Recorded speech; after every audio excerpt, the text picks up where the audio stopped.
What's up everyone? Welcome to the video. Today we're going to take a look at how to change the battery in this GM remote key fob. This key fob is going to use replacement battery CR2032, and I'll put a link in the description box of this video to where you can purchase these batteries if you're in need. The other thing I'm going to be using to get the key fob case open is a quarter.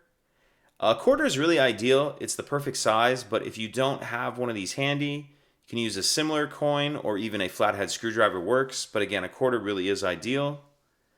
If we grab our key fob and we're holding it like this, and we take a look at the bottom near the key ring, on the side here, there's a little bit of a notch, and that notch is the perfect size for a quarter.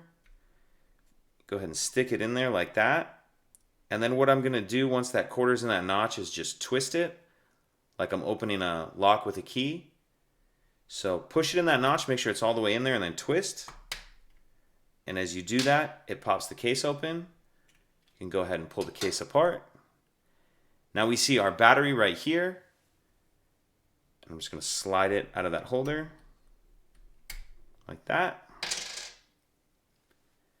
Now I'll grab my new battery, and we want to make sure that we're installing that with the plus side up. Plus side up.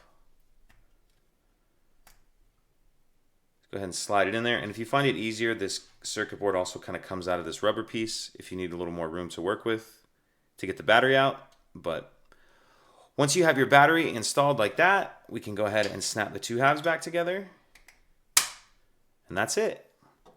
If you have any questions, please let me know.